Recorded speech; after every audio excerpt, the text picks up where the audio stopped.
you see all the Roobet? No, I mean I saw parts of what CoffeeZilla was talking about. Well, let's describe it for those who haven't watched this video yet. It's basically they looked into Roobet, which is the gambling site that we had talked about, crypto gambling. We talked about it like, I don't know, a month or so ago, about how much money influencers are making from these sites because, you know, they're getting paid out like multiple millions of dollars a month. These influencers are making each to promote the gambling site to their fans because they basically get a rake off of everyone's bet. Mm-hmm. All their fans who sign up with their promo code, they get a little bit of each one of their bets. So they're making a fuck ton of money, right? Mm-hmm. Which is, I don't know. I think it's an important distinction, again, a reminder that they get a percentage of what people bet. You have to remember that adjusts. So if someone puts 5K in, they get the same percent, you know, they get an equivalent percentage of that versus someone putting in 500. Yes. But the more people are inclined to put in, the more they're making. You know, and they would fly them to Cabo because it's like technically legal, I guess, to play it there and to stream it there. But like all the fans that are signing up are using VPNs and they're doing it illegally. So the whole thing is like really sketchy because it's all based in fucking Cacao or whatever, Cacuas or something like that.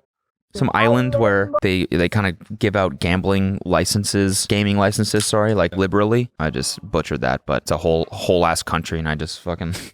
some fucking island. Anyways, the whole thing is like really just, you know, legal gray area, sketchy as fuck. This is basically linking the guy who founded that, also founded Wizza, which is a site that all the people that were on like promoting this gambling site started promoting, and it's a giveaway website. Mm-hmm. So it's like you buy tickets to join a lottery, and the more tickets you buy, supposedly increases your chance of winning the grand prize, which is a Ferrari or whatever the fuck. It's a classic sweepstakes, except if you look into the fine print, it's not. So Coffee looked into like the fine print, which is actually, it's not the fine print, it just says it right on the front page there. So like the website UI is set up where it's like you buy 5 tickets, you buy 10 tickets, you buy 150 tickets, or you buy 200 tickets each for a different price, right? Yeah. The more tickets you buy, the cheaper it is. Yeah. So like the way it's set up, it's inferred that the more tickets you buy, it raises your chance of winning, right? Because it puts your name in the bucket multiple times. But if you go down and scroll, it says buying more tickets does not increase your chance of winning.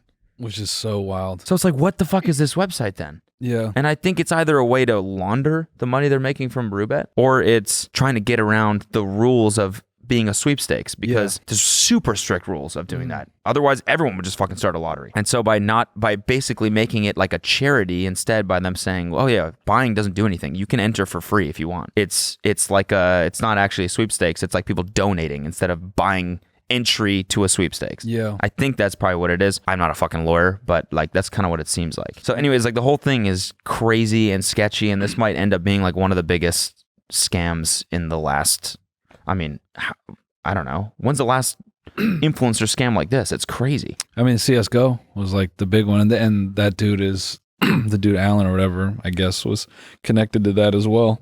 What was that? Like skin? That was like buying skins and they were like lottery scamming. Or something? Basically, they were similar thing. People were, I think, paying to win skins, and then the lottery was rigged. And FaZe Banks did that too, right?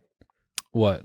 Like a CSGO skin. I don't know if he was involved in that. He might have been. Another big one was like that kid T Martin or whatever. But yeah, I mean, this whole operation is crazy. I don't know how any of these dudes fly to another country and don't feel sketched out by the fact that they had to go to another country to, you know. Neither. I don't know. It's like you're 20, whatever they are, and you see these big ass checks, millions of dollars every month.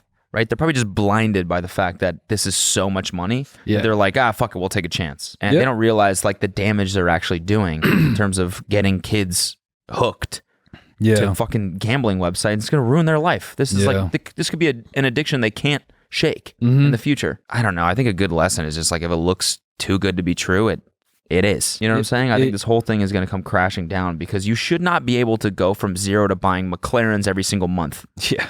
You know what I'm saying? That doesn't happen. I'm not saying it shouldn't happen. I'm just saying like it doesn't. I don't know. I feel like anyone who makes money through, or that kind of money at least, through like legitimate ways, like knows what it takes to get there, so they don't. Yeah, they don't throw it away. Yeah, yeah.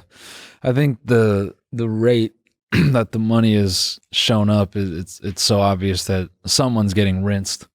You know, like That's the only way. And I guess you could argue that they shouldn't have that money because if all the people using the websites didn't have, VPNs and that sort of thing, they just wouldn't be able to access it. Yeah. That was like when Full Tilt and those guys had those issues, back in the day when they basically got caught having offshore accounts to run the website. They just, started blocking connection, and you had to be in certain states to play. You had to be in Vegas or wherever to play poker online. And it technically should be that way, right? Like you should only be able to do it where it's legal. But even then, you shouldn't be getting a rake off of it. Pretty bold, man. It's pretty bold. I think the part that's bad about it is, crypto already has a lot of issues combating the stigma of hurting the environment and being so susceptible to scamming, that this, I feel, just adds another notch to it. And who knows, man? I mean, with the amount of money that's moving, it's big enough that an SEC or like a federal body would be like, well, what the fuck? Like, no. Yeah. And that could shape how crypto laws can shake out. Yeah. Obviously there's a lot of money in crypto, so maybe it wouldn't be like some doomsday scenario, but I just don't think that this bodes well for it. It kind of jeopardizes what the intention of crypto is supposed to be. I think what's also really interesting is how Coffee and, Some Ordinary keep digging up like the wallets. I know. I was just about to comment on that. That's crazy. Yeah. How the wallets have zero activity.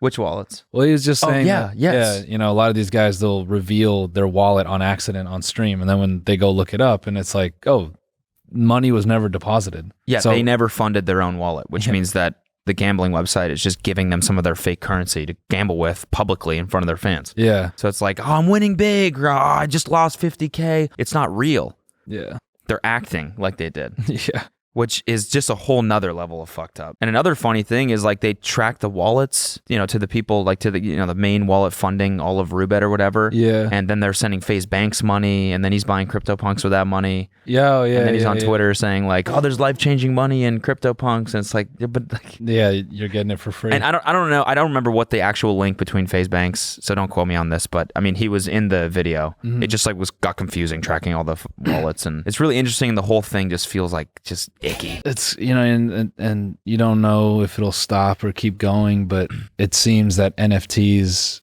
went from this thing that was like, oh, this is the future, to a lot of people figured out how to scam off of it. And now that's all it really is.